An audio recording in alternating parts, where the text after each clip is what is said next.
Rich Dad, Poor Dad: What the Rich Teach Their Kids About Money that the Poor and Middle Class Do Not. Key point 1. Why do we keep falling for the rat race? Like many other things, we choose our jobs to please others, mainly our parents. But what do we want for ourselves? Today, many people choose to be trapped in a race against themselves. The rat race idea is that you keep doing tons of hard and often unnecessary work to make ends meet. You do everything it takes, and your employer, the government, and utility bills take away nearly everything you've earned, leaving you with little or nothing to save. Plus, the rat race is an endless quest where you must work hard to catch up with bills and taxes. Sadly, many individuals are aware of the rat race and hate to be part of it, but are worried about backfiring from their social circle. They keep racing anyway. We've all heard conventional advice: go to school, study hard, get a good job, and everything will be all right. The truth is, this advice is a clear indication of how the poor and the middle class see financial security. The rich don't see things that way. This is no longer the recipe for a life free of financial struggles. Good education and high grades no longer guarantee success. Financial education is robust, while money is where this power manifests. You can go to college, graduate with a summa cum laude, get a white-collar job, and never have financial growth. You need to realize that no matter how hard you work, you will never be the one who benefits from your endeavors. One day, you may have it all and lose it the next day. However, you can gain power over money and start building wealth from scratch with financial literacy. A more significant percentage of people in our society still follow the go-to-school advice. These people may avoid being poor, but they never grow wealthy. Societal disapproval prevents us from quitting the rat race and building wealth. Robert Kiyosaki. One of the reasons the rich get richer, the poor get poorer, and the middle class struggles in debt is that the subject of money is taught at home, not in school. Did you know? Adjectives broke and poor have different connotations. The first is a temporary state. However, the second is an eternal quality.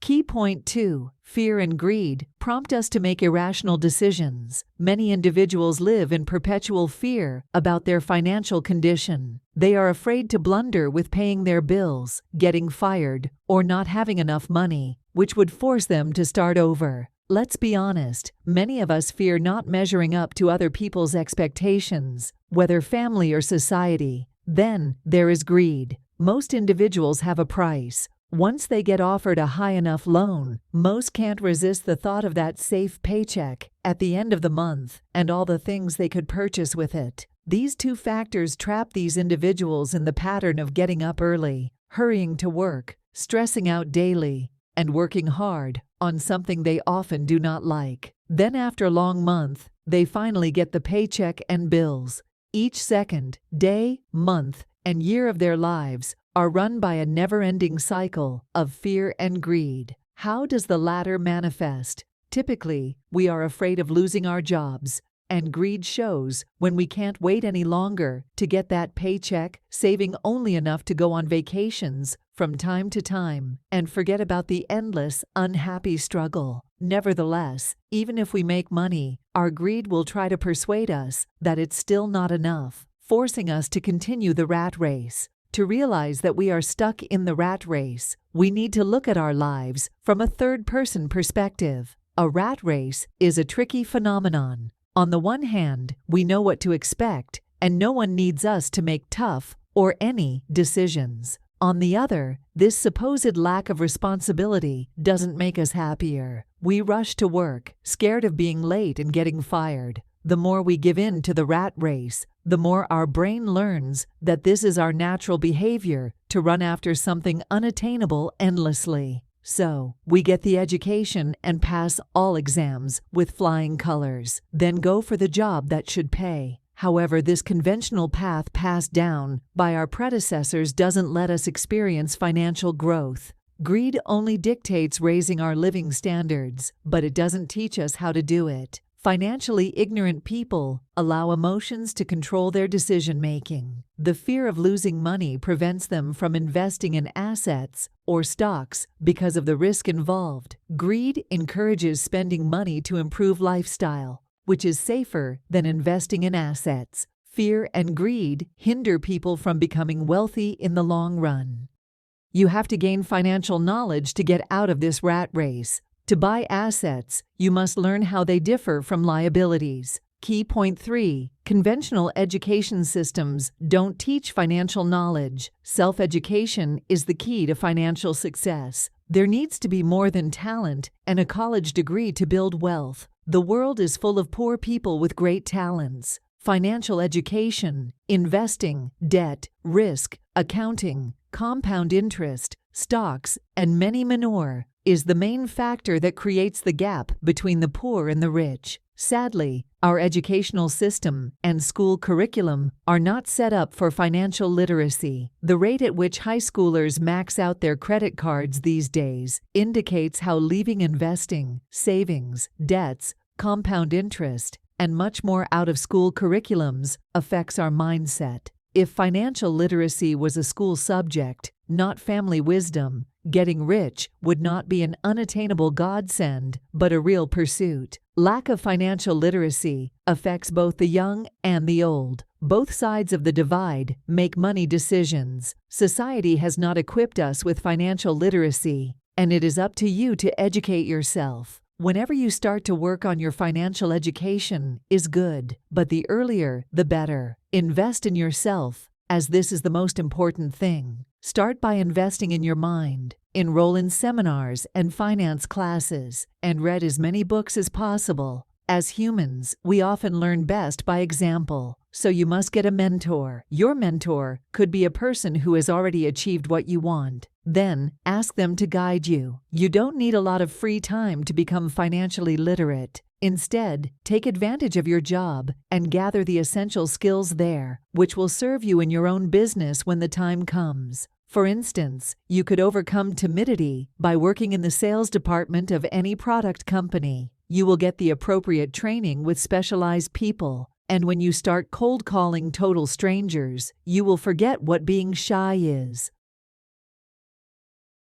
Key point 4. If you want to build wealth, you must be willing to take risks. You need to start doing things differently to change your financial situation. And knowing how to handle risks is the biggest change you need to make. Financially successful people are risk takers. They don't fear risks, but have developed an uncanny ability to manage and get the best of them. Taking a risk isn't about keeping your money in the bank. It means investing in stocks and bonds. It is riskier than your usual bank savings, but they generate more income quickly. Investing in stocks and bonds generates more income in a short amount of time. The truth is that the predisposition to take risks distinguishes the wealthy. While the rich are predisposed to take risks, the poor and middle class tend to play it safe. They hold on to their jobs with their last breath because they fear what could befall them if they lose their paychecks. When the fear of losing overshadows the excitement of winning, people tend to play safe instead of investing in something huge. They seem to say things like, "I don't want to lose," but in reality, losing is inevitable. As you progress to victory, losing is inevitable. You cannot win without losing sometimes. It is a natural way of things, which doesn't make you a loser or a failure. It means you've been given a chance to learn from a new situation and grow.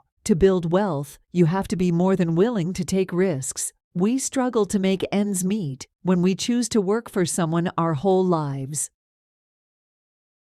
Key point 5. No one becomes rich overnight. Learn how to fuel your motivation. The path to building wealth is long and trying. It's easy to become demotivated when you hit a hurdle. For instance, the price of the stock you invested in might take a dip. You need to remain committed and motivated during hard times. One way to keep your motivation is to create a list of wants and don't wants for reference. It can contain things like, "I want to be free of my debts within 3 years," and "I do not want to end up like my parents." This list will keep you motivated in the face of adversity. Spending money on yourself before settling your bills is another way to stay motivated. It may seem counterintuitive, but you will know precisely how much money you need each month to meet your goals. Working hard for a paycheck and spending the most of it out of greed is the wrong kind of motivation. Don't see this as an opportunity to max out your credit card and plunge yourself into debt up to your eyeballs.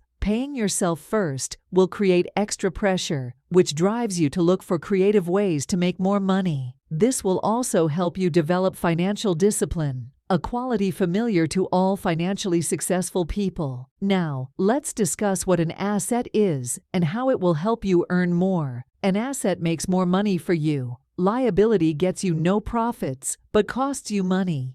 Your house is not an asset. It costs you high property taxes and a lifelong mortgage without generating income. Remember these tips to maximize your wealth. The fundamentally applied knowledge that differentiates the rich from the poor and middle class is that they be assets. While an asset generates more money for you, a liability is something you pay for.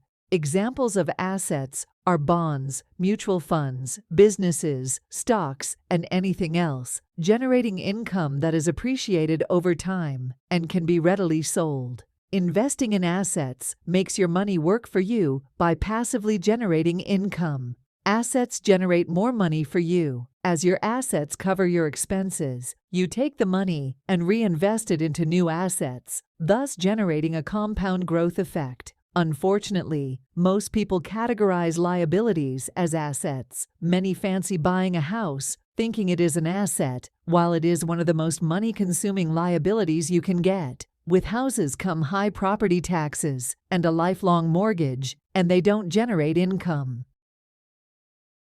Key point 6. Your profession is not as significant in wealth creation as your business. Business and profession are different things. Your profession is whatever you do, as your day job pays your bills, buys groceries, and generally covers your cost of living. On the other hand, investing your time and money into a business will grow your AOE sets. It is nearly impossible to build wealth just with your profession, as it only covers necessary expenses in most cases. To create wealth, you must build a business while you work at your job. You need cash flow, people, and personal time to start your own business. The profession of a chef is cooking. It pays the bills, but will likely not make them rich in the long run. They invest in real estate and invest whatever extra cash they earn each month into acquiring income-producing assets. In the same vein, tire salesmen invest their leftover income into stock trading. These two instances show that professions cater to monthly bills, but by committing extra income to businesses, they are growing their businesses and increasing wealth. Your work will initially fund your business. Wait to quit your day job until your business shows sustainable growth. At this point, your asset, not your profession, becomes your primary source of income. And that is financial independence. Sound knowledge of taxes is also crucial. The rich deeply understand taxes,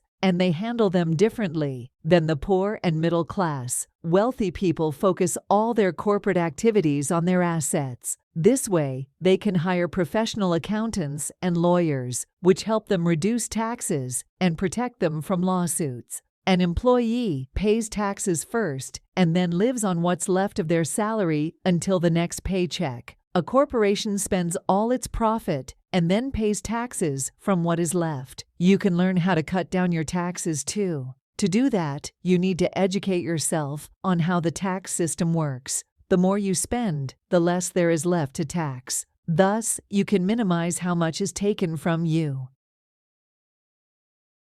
Key point 7. Even with financial literacy, obstacles can keep you from wealth. Learn how to tackle them. When you educate yourself on finances, you can still face roadblocks to success. The 5 main reasons why financially literate people fail are fear, cynicism, laziness, bad habits, arrogance, fear. Robert Greene explains that he has never met a wealthy person who hadn't experienced losing money, but almost all poor people he met have never lost a cent. The lesson is clear. Becoming rich is synonymous with learning to take risks and minimizing the fear of them. Winners are inspired by failure, while losers are defeated by it. When faced with failure, winners will only work harder. Losers cannot handle losing, which is why they give up. Handling failures by learning from them is a secret all winners know, but losers don't. Robert Kiyosaki. Most people struggle financially because they play not to lose instead of playing to win. Cynicism. People's doubts and uncertainties keep them poor. Technically, getting out of the rat race is very easy, but doubts keep rat racers paralyzed. Instead of analyzing as winners do, the cynics prefer to criticize. Their critique blinds them from seeing the opportunities. Many never get rich because the fear of losing money outweighs the joy of getting it. Laziness. Counterintuitively, staying busy is the most common form of laziness. Busying ourselves with numerous activities and errands is the way to avoid facing our fears.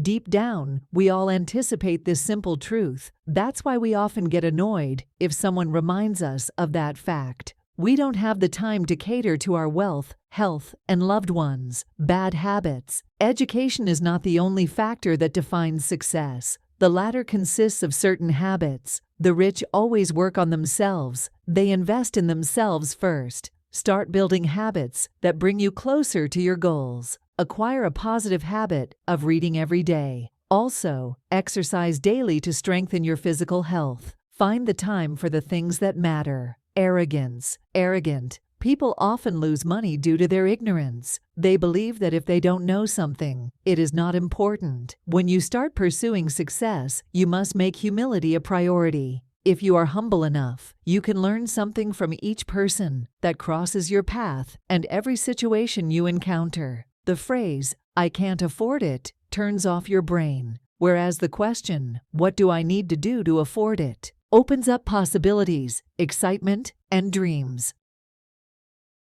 Conclusion. Our education system needs to teach financial literacy, so it's totally up to you to develop yourself. Building wealth will become easier and achievable if you learn to think like the rich and understand how the financial world operates. Never hesitate to invest in developing your mind. Our mind is the most crucial asset. With its help, we can generate great wealth. Many things hold us back in our pursuit of getting rich, and the lack of money is not our worst enemy. Unlike our false visions and misconceptions about how to become wealthy, the biggest one is the idea that we must work ceaselessly for someone else. However, harder work only pays if we learn to work for ourselves. A valuable piece of advice Robert Kiyosaki gives is that we should understand the difference between liabilities and assets. The former requires regular investment, whereas the latter generates money for you. Moreover, we need to get familiar with how the taxation system works and follow big corporations' example regarding their earning, spending, getting tax cycle. Determined to succeed in getting rich, we need to keep in mind that fear, cynicism, laziness, arrogance, and bad habits will get us nowhere, even if we learn to allocate our money the best way. Try this. Reduce your liabilities and unnecessary expenses and get some assets. The wealthy worry about asset columns, not income statements. Start thinking like the rich and focus on building your asset columns. Investing in real estate is an excellent path toward financial independence. If you get the opportunity to invest in real estate, take it. Connect with successful people in the business you are interested in and learn as much as you can from them. Money comes and goes, but educating yourself on finances will make it possible to start building wealth.